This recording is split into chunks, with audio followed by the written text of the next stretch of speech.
Assurance AVA tsinjovidinizao no avy ny fianakavianao aro miaina sy miary mandry ivony azo antoka tokoa ny vaovany matv miaraka amin'ny assurance aro.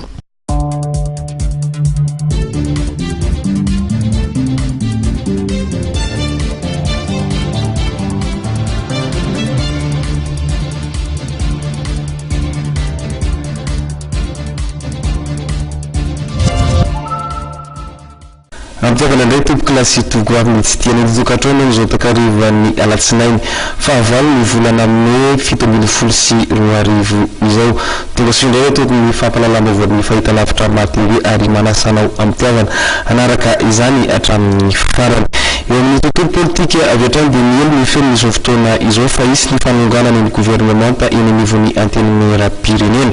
raha ny feo avy amin'ny sokavim-bahoaka indrindra nefa dia sarotra misy izay fanonganana ny gouvernemanta izay satria dia momba ny fitondrana no maro anisa eo anivony ity andrim-panjakana ity vola ravoavy sy Tsira Kotoarsan.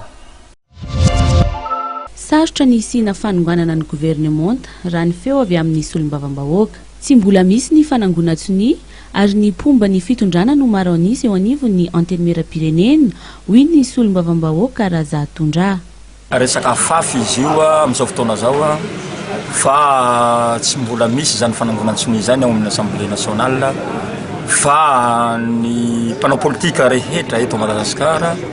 zay ao anatin'ny mpanohitra no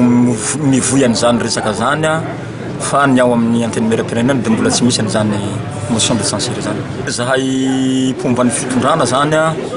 zay heveriko fa maro anisa ny ao amin'ny antenimieram-pirenena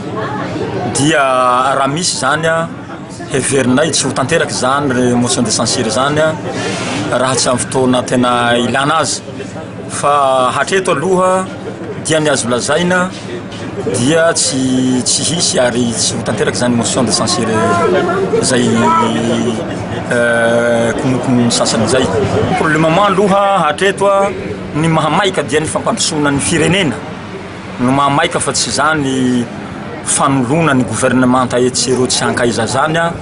fa heverinay ireo mpanatanteraka reo hatreto aloha mbola mahatoky an'ireo zahay ary matoa ny filoham-pirenena mbola mitazona an'ireo olonareo heverinay fa mbola tsara ny fiarah-miasa. Anisan'ny teboka mbola ifandroitan'ny samy solombavam-bahoaka ihany koa ny momba ny fandaharam-potoanan'ny fivoriana. Raha anisan'ny tolo-kevitra mandeha ny tokony isiny ny fionana aingana eo amin'ny parlemanta sy ny gouvernemanta